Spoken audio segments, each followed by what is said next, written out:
It begins with a name whispered in the yellowed margins of courthouse ledgers, where dust clings like the memory of a sin no one dares repeat.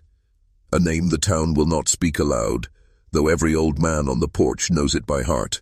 If you ask, they'll shake their heads, look to the ground, and mutter something about the way his bloodline turned dark, and stayed that way. He wasn't just a man.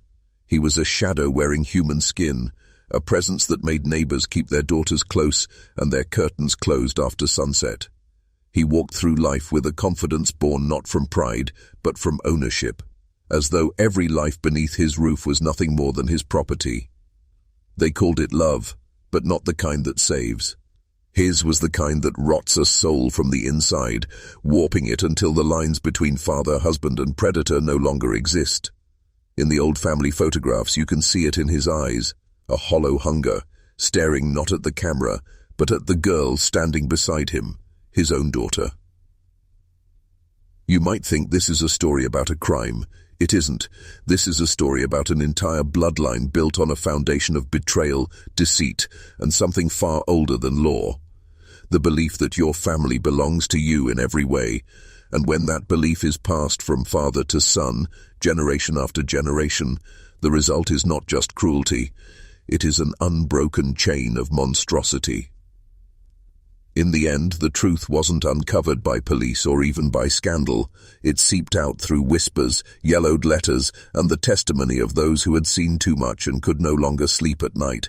The kind of truth you can't scrub clean from the records.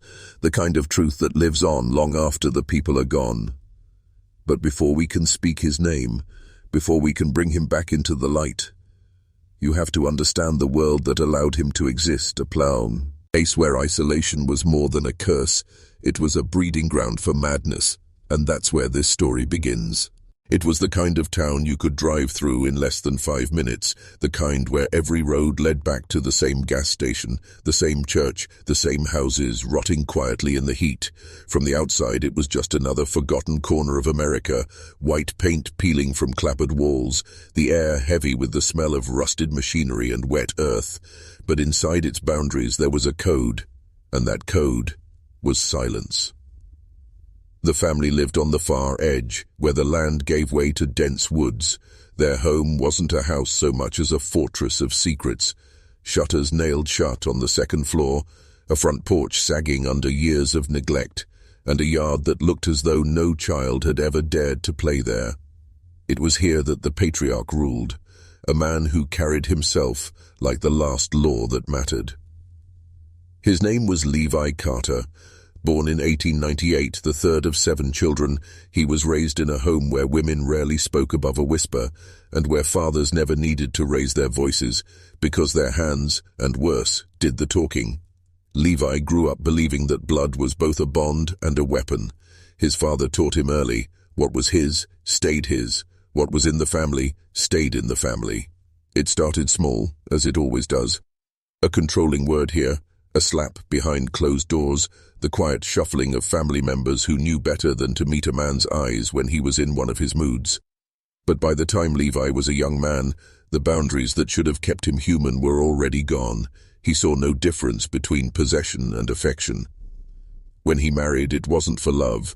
It was to secure the continuation of his bloodline. And when that marriage produced a daughter, it was as though fate itself had given him exactly what he believed was owed to him. The girl grew up under his gaze, the kind of gaze that doesn't simply watch, but claims. Neighbors sometimes wondered why the girl was never allowed to attend school for long stretches, why she looked older than her years, why her mother seemed to age twice as fast as other women, but no one dared ask directly, because in towns like this, questions could get you hurt, or worse, they could make you responsible for knowing the answer. And so, the silence deepened. By the time she was 13, the girl had learned to move like a shadow, never making noise, never speaking unless spoken to, never drawing attention to herself. But no matter how small she tried to make herself, Levi's presence was inescapable. He was everywhere. In the hallway at night, in the kitchen early in the morning, in the sound of boots on the porch, when she prayed he'd stay outside just a little longer. Her mother, worn down to a ghost of her former self, had long stopped protecting her. In that house, survival meant obedience, and obedience meant silence. Every look, every word, every touch from Levi was wrapped in a twisted logic he had been feeding them since before the girl could speak. "Family takes care of its own," he would say, "and no one else will ever love you like I do." At first she didn't fully understand. Children rarely do, but children feel, and what she felt was the sharp edge of fear laced with the suffocating weight of dependence. The world outside their property was as foreign to her as another planet. She didn't know who to trust, and even if she did, who would believe her? In a town where Levi's name carried more weight than the sheriff's badge, the truth was nothing more than a story no one would let her tell. The first time it happened, the house was quiet. The clock ticked loud in the kitchen, the curtains drawn so tightly that even the sunlight seemed afraid to enter. She didn't cry, not because she wasn't hurt, but because she had already learned that tears only made things worse. Afterward, he spoke to her as if nothing had changed, and in his mind, nothing had. To him, she was his daughter, his blood, his possession, and that meant she was his in every way. It became routine, as regular as Sunday dinner, and soon the girl's life split into two parts, the moments when Levi was in the room and the moments when she could breathe. When she turned 16, something shifted. People began to notice how much she resembled her mother when she was younger. Levi noticed too, and it filled him with a pride that made his neighbors uneasy. His control grew tighter, his rules stricter, and those who lived within reach of his wrath understood the truth. This was not a home. It was a prison, built not of bars and locks, but of blood and fear. In towns like this, evil doesn't shout. It hums quietly beneath the surface, buried under Sunday sermons and polite nods at the general store. But even the best-kept rot finds a way to seep through. Rumors began to drift, not from those who had seen, but from those who had noticed the absences, the long stretches when the girl was never seen outside. Some said she was sickly, others that she was simply different and better kept at home. In truth, both were right. By her 17th year, she no longer spoke much at all. Her voice had grown so soft that even when she tried, people leaned in to hear her.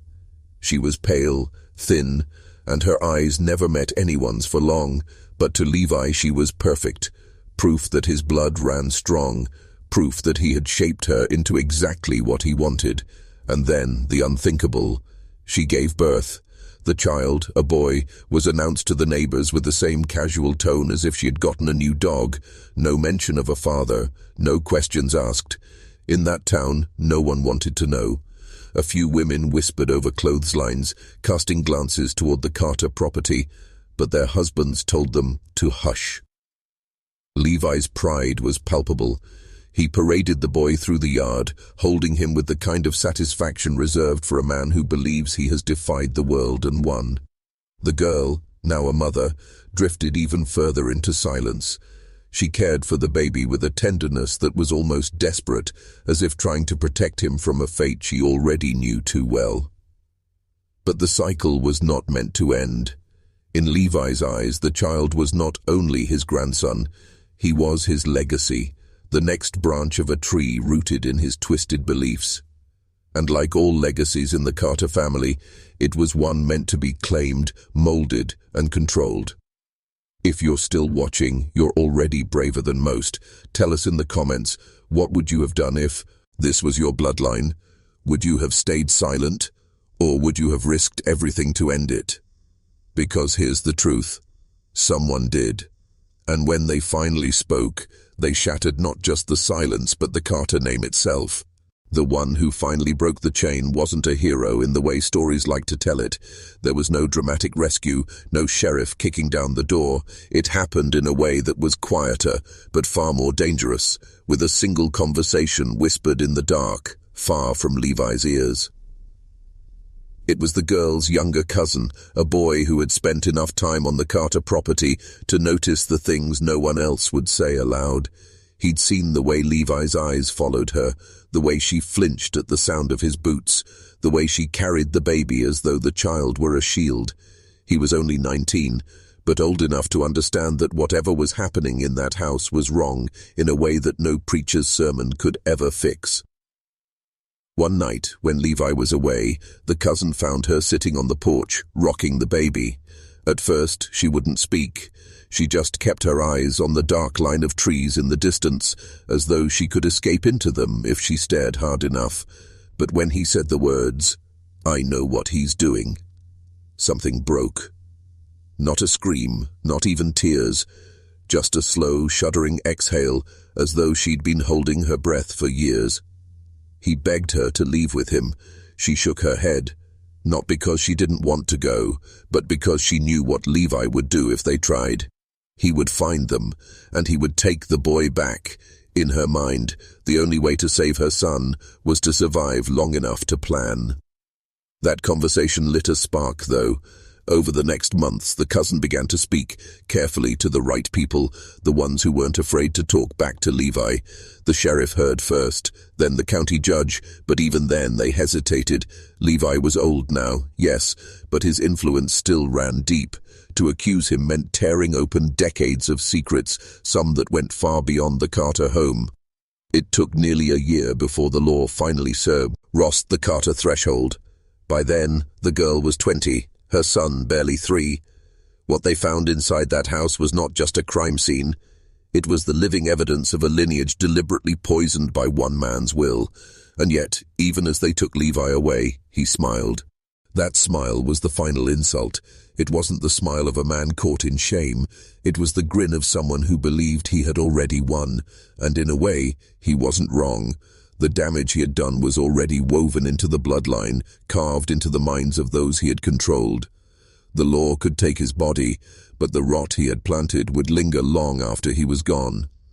The trial was brief, not because the evidence was lacking, but because the county had no appetite for a long public airing of its sins. Witnesses spoke in hushed tones, some refused to appear at all. The girl, now a young woman, sat through it like a statue, clutching a small handkerchief in her lap. She never once looked at Levi.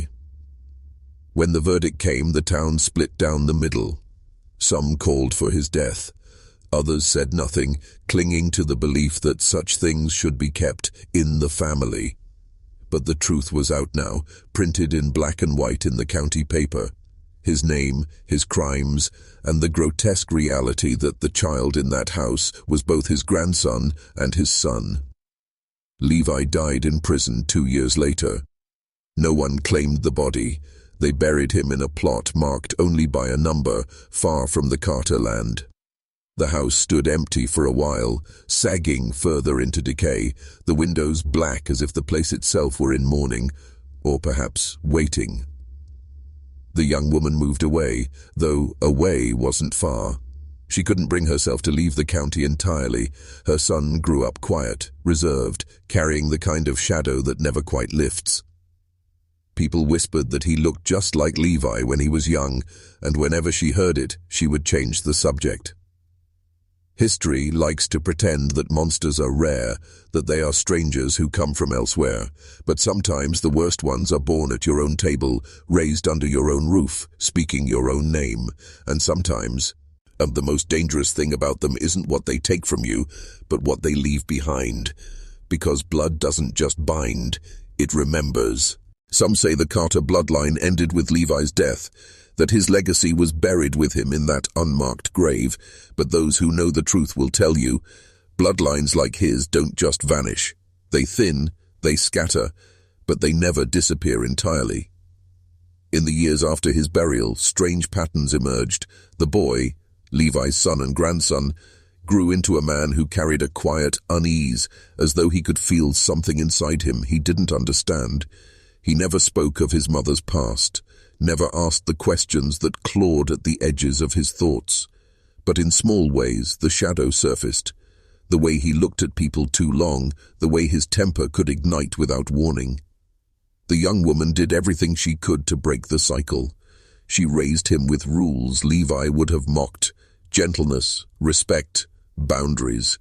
but there was always a fear in her, a silent calculation in every decision, wondering if one wrong turn, one bad choice, might awaken the part of him that was his father's. The Carter land was eventually sold, the old house torn down, but the ground beneath it remained the same, a patch of earth soaked with decades of fear, silence, and domination. Some locals swear nothing will grow there, that the soil itself rejects life.